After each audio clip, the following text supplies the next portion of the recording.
سورہ بنی اسرائیل آیت نمبر 36۔ اللہ تبارک و تعالی نے اس آیت میں بدگمانی جیسے کبیرہ گناہ سے منع فرمایا۔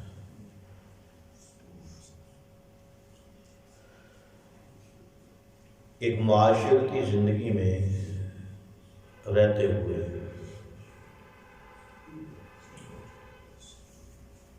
اللہ کے قرآن نے اور نبی پاک صلی اللہ علیہ وسلم کے ارشادات اور آپ کے فرامین نے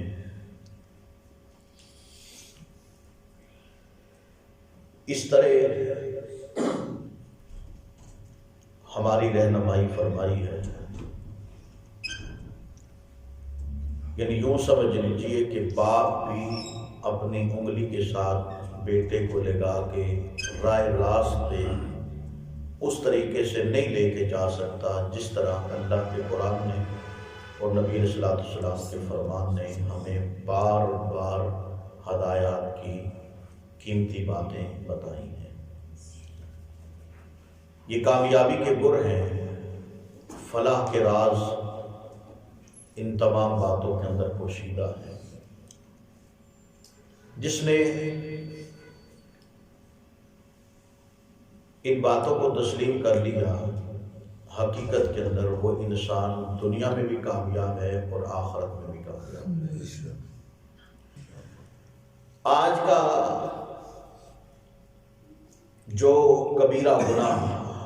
جس کی طرف اللہ پاک نے سورہ بنی اسرائیل کی آیت نمبر 36 میں اشارہ کیا ہے، وہ ہے بدگمانی، اور بدگمانی یہ بھی کبیرہ گناہوں میں سے ایک گناہ ہے۔ بدگمانی ہے کیا؟ دوسرے کے بارے نیگیٹو سوچ رکھنا، منفی سوچ رکھنا، یہ ہے بدگمانی۔ اور یہ بنیادی طور پہ معاشرے کے بگاڑ کا سبب ہے۔ بدگمانی کی وجہ سے آج بھائی بھائی کا دشمن ہے، بدگمانی کی وجہ سے آج میاں بیوی کے اندر ناراضگی ہے، بدگمانی کی وجہ سے باپ بیٹا آپس میں ناراض ہیں، بدگمانی کی وجہ سے رشتہ دار سے ناراض ہے۔ یہ بدگمانی ہے، اور پھر بدگمانی کا یہیں تک باس نہیں ہے، پھر دوسرے کے بارے ایڑی چوٹی کا زور لگا کے جتنا جھوٹ بن سکتا ہے انسان اس بدگمانی کے دفاع کے لیے، یعنی اپنے آپ کو بچانے کے لیے، ایک تو بات کہہ دی کہ ذہن کے اندر خیال آیا، اس کے بارے بری بات، کوئی ایسی بات کہ جو اسے اچھی نہیں لگتی، یا اس کے بارے لوگوں کے اندر ایک غلط تاثر پیدا کر دیا، وہ زبان سے نکل گئی، لیکن اس کے دفاع کے لیے کہ کہیں یہ میری بات جھوٹ ثابت نہ ہو جائے، پھر بندہ ہزارہا مرتبہ جھوٹ بولتا ہے۔ پھر آپ یہ گناہوں کا دروازہ، برائیوں کا دروازہ کھل جاتا ہے بدگمانی کے ساتھ۔ حالانکہ اگر دیکھا جائے تو اللہ تبارک و تعالی نے بھی قرآن مجید کے اندر سورہ حجرات ہے، پارہ نمبر 26 میں ایک معاشرے کی اصلاح کے لیے اللہ پاک نے جو درس سورہ حجرات میں دیا ہے، انتہائی قیمتی درس ہے، اور معاشرے کی موجودہ جو بیماریاں ہیں، جن کے اندر معاشرہ جکڑا ہوا ہے، جن گناہوں کے اندر اللہ پاک نے سورہ حجرات کے اندر تقریباً گن کے ان معاشرے کے گناہوں کو ان کا چناؤ کر کے ہمیں اس بات کا درس دیا ہے کہ ہم اپنی اصلاح کر لیں، وگرنہ جو معاشرہ ان گناہوں کے اندر جکڑا جاتا ہے وہ معاشرہ کبھی کامیاب نہیں ہو سکتا۔ اب اللہ پاک نے انہی باتوں میں سے ایک بات یہ بھی ارشاد فرمائی ہے، سورہ حجرات 26واں پارہ ہے اور سورہ حجرات کی آیت نمبر 12 ہے۔ اللہ تبارک و تعالیٰ فرماتے ہیں، یا ایھا الذین آمنوا اجتنبوا کثیرا من الظن، کہ اے ایمان والو بدگمانی سے، جگہ جگہ پہ ہر بندے کے بارے تمہاری بدگمانی، فرمایا کہ کثرت کے ساتھ جو بدگمانی ہے پھیل رہی ہے، فرمایا اس سے بچ جاؤ، ان بعض الظن اسم، کیونکہ بعض بدگمانی، یہاں بعض سے مراد علماء کرام نے فرمایا کہ اکثر، بیشتر، زیادہ تر، یعنی کہ ہر بدگمانی اللہ تبارک و تعالیٰ فرماتے ہیں ان بعض الظن اسم، کہ بعض جو ہے گمان، یعنی اس کے اندر بدگمانی آتی ہے، ہر بدگمانی اللہ فرماتے ہیں اسم، وہ گناہ ہے۔ وَلَا تَجَسَّسُوا، فرمایا تم کسی کی جاسوسی نہ کرو۔ دو بندے یہاں پہ مسجد کے اندر بیٹھے ہوں، تیسرا کونے میں بیٹھ کے ان کی باتیں سنتا ہے، ذکر بھول جاتا ہے، تسبیح بھول جاتی ہے، کان ہمارے درے رہتے ہیں، دیکھا تو صحیح کیڑیاں گلاں ہو رہی ہیں، کیڑیاں گلاں ہو رہی ہیں۔ فرمایا وَلَا تَجَسَّسُوا وَلَا يَغْتَبْ بَعْضُكُمْ بَعْضًا، تم میں سے کوئی دوسرے کی غیبت بھی نہ کرے۔ فرمایا أَيُحِبُّ أَحَدُكُمْ أَنْ يَأْكُلَ لَحْمَ أَخِيهِ مَيْتًا، غیبت تم کرتے ہو، غیبت کیا تم پسند کرتے ہو کہ تم اپنے مردہ بھائی کے گوشت کو نوچ نوچ کے کھاؤ، یہ تمہیں پسند ہے؟ فرمایا فَقَرِهْ تو منہ ہو، تم اس سے نفرت کرتے ہو کہ مردہ بھائی کا گوشت نہیں کھانا، تو پھر غیبت کرنا بھی یہ مردہ بھائی کے گوشت کھانے کے برابر ہے۔ اس لیے فرمایا وَلَا يَغْتَبْ بَعْضُكُمْ بَعْضًا، تم میں سے کوئی دوسرے کی غیبت نہ کرے۔ اب یہ آپ اندازہ لگائیں، شاید ہمیں اپنے والدین نے اس طرح کی قیمتی باتیں نہ بتائی اور اس طرح کا انداز نہ سمجھایا ہو جس طرح کے انداز سے اللہ کے قرآن نے ہمیں سمجھایا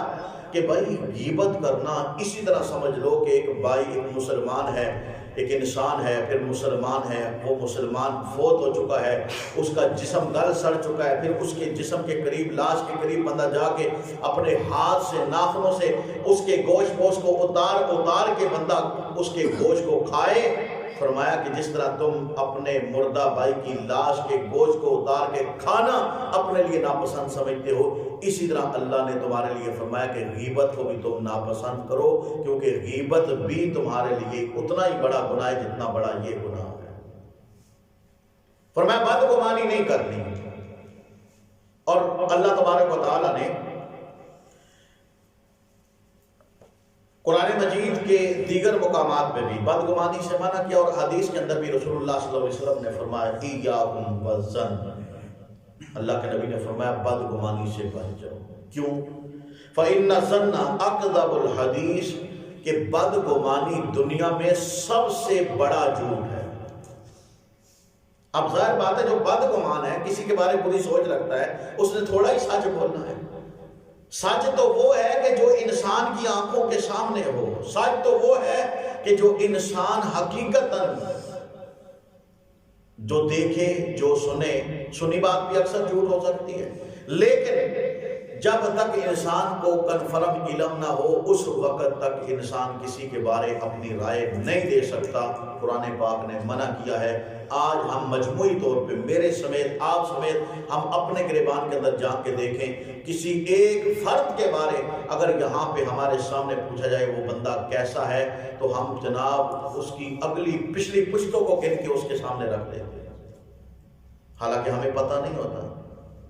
کہ حقیقت کے اندر وہ کیا ہے۔ اس لیے پردہ پوشی کا حکم آیا شریعت کے اندر۔ اگر کسی کا عیب بھی دیکھ لو نا، رسول اللہ صلی اللہ علیہ وسلم نے فرمایا ہمارے تو پیٹ میں مروڑ پڑتے رہتے ہیں، روٹی کھانا ہضم نہیں ہوتا جب تک ہم دوسرے کے عیب کو 150 بندوں کے اندر اس کی تشہیر نہ کر دیں۔ وہ میں انہوں نے دیکھا، اس کے اندر یہ ہے، یہ فالٹ ہے، یہ مسئلہ ہے۔ حالانکہ اللہ کے محبوب پیغمبر علیہ الصلوۃ والسلام نے فرمایا من ستر مسلمن، جو کسی مسلمان کے عیب کے اوپر پردہ ڈالتا ہے، پردہ پوشی کرتا ہے، فرمایا کہ سترہ اللہ یوم القیامہ، اللہ اس عیب کے اوپر پردہ ڈالنے والے شخص کے گناہوں کے اوپر قیامت والے دن پردہ ڈال دیں گے۔ اب کتنا یہ اعلیٰ عمل ہے۔ بنیادی طور پر وجہ کیا ہے؟ وجہ یہ ہے کہ کسی کی عیب کے اوپر پردہ ڈالنے سے ممکن ہے اگر مجھے کسی کا عیب پتہ چلا یا میرا عیب کسی کو پتہ چلا تو میرے ذہن میں بات آئی کہ یار اس بھائی کو میرے اس غلطی کا پتہ ہے، تو میں اپنے طور نادم ہوں گا۔ ممکن ہے کہ میں اسی وقت اللہ سے معافی مانگ لوں، اللہ مجھے معاف کر دے، لیکن جب وہ میرا عیب کسی دوسرے تیسرے پانچویں ساتویں کے سامنے تشہیر کرے گا تو یوں سمجھ لیجئے کہ وہ اپنی نیکیاں میرے حوالے کر رہا ہے اور میرے گناہ اپنے کھاتے میں ڈال رہا ہے۔ رب نے تو مجھے معاف کر دیا، ہمارے پاس اتھارٹی کیا ہے کہ ہم اس کے عیب دوسروں کے سامنے بیان کریں؟ اس لیے ایک معاشرتی زندگی میں رہتے ہوئے ہمیں خود اپنے تائیں سوچنا چاہیے، اور اللہ پاک نے جس چیز سے یہاں منع کیا ہے بدگمانی ہم نے نہیں کرنی، کسی کے بارے ہم نے نیگیٹو سوچ نہیں سوچنا۔ اور اس کا فارمولہ میں پہلے بھی کئی بار بیان کر چکا ہوں کہ بدگمانی سے بچنے کا بہترین طریقہ یہ ہے کہ اپنے سے دوسرے کو بہتر سمجھو۔ یہ اپنے ذہن کے اندر ایک بات بٹھا لو، کوئی بھی ہے اس کو اپنے سے بہتر سمجھو، یار یہ مجھ سے بہتر ہے، تو انشاءاللہ پھر کبھی بدگمانی کی سوچ ذہن میں نہیں آئے گی۔ اللہ تبارک و تعالیٰ فرماتے ہیں، فرمایا کہ وَلَا تَقْفُ مَا لَيْسَ لَكَ بِهِ عِلْمٌ، جس چیز کا تجھے علم نہیں ہے، بغیر علم بغیر جانے تم کسی معاملے کو لے کے کھڑے مت ہو، یعنی کہ کسی بات کی تشہیر مت کرو۔ ان السمع والبصر والفؤاد، بے شک سمع سے مراد کان ہیں، بصر سے مراد آنکھیں ہیں، فؤاد سے مراد دل ہے۔ فؤاد چودھری مراد نہیں، فؤاد یہ دل مراد ہے۔ فرمایا کہ کان، آنکھ اور دل قیامت کا دن ہوگا، اللہ پاک جسم کے اعضاء سے سوال کریں گے۔ اب اندازہ لگائیں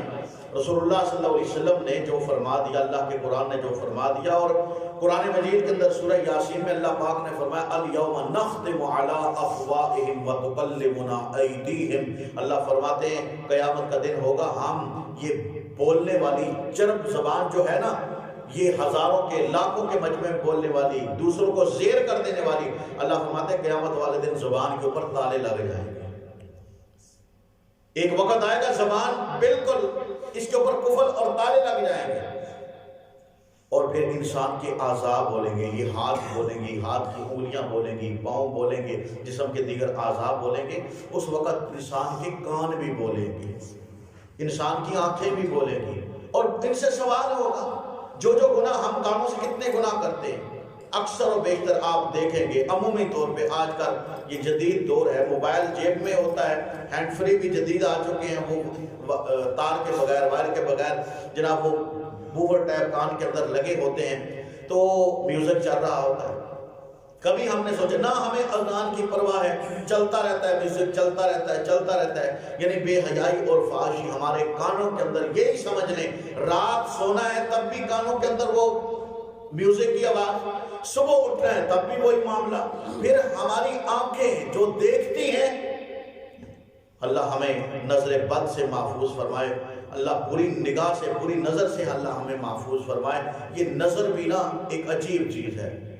رسول اللہ صلی اللہ علیہ وسلم نے نظر فجا ایک ہوتی ہے اچانک نظر پڑ جانا، کسی گندی چیز کے اوپر اچانک نظر پڑ جانا، یا کسی غیر محرم کے اوپر اچانک نظر پڑ جانا، اللہ کے محبوب پیغمبر علیہ السلام نے فرمایا اس کا کوئی گناہ نہیں ہے،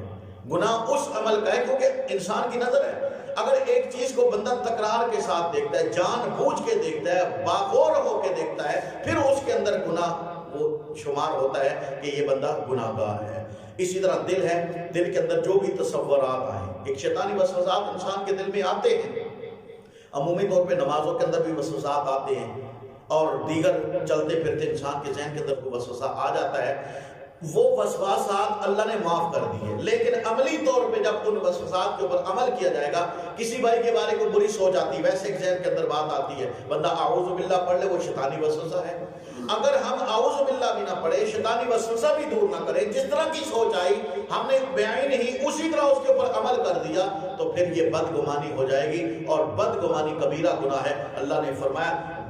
جس نے بدگمانی کی اور بدگمانی کے اوپر عمل کیا، یاد رکھو قیامت والے دن کانوں سے، آنکھوں سے اور دل سے سوال کیے جائیں گے۔ جب اللہ نے کانوں اور دل اور آنکھوں جسم کے اعضاء سے سوال کرنا ہے، پھر وہاں پہ کوئی چارہ کار نہیں، انسان اپنا دفاع نہیں کر سکے گا۔ اور میں کل اولئک کان عنہ مسئولا، جسم کے اعضاء، یہ سارے اعضاء جو ہیں ان سے قیامت والے دن سوال کیا جائے گا۔ مجھ سے اگر میری آنکھ کے بارے پوچھا جائے تو ناممکن ہے، میرے کانوں کے بارے پوچھا جائے کہ بھائی کان کس طرح استعمال کر رہے ہو، تو میرے حساب سے ہم سے 1 گھنٹہ بھی وہ جواب دہی جو ہے بہت مشکل پڑ جائے گی کہ ہم نے اپنی آنکھوں سے کیا دیکھا، اپنے کانوں سے کیا سنا، یا ہمارے دل کے اندر کیا سوچے ہیں۔ تو اس لیے سوچنا چاہیے اور اپنی اپنی فکر کرنی چاہیے، اپنا محاسبہ کرنا چاہیے۔ اللہ سے دعا ہے اللہ میرے سے آپ سے ہر ایک کو اپنا محاسبہ کرنے کی دعا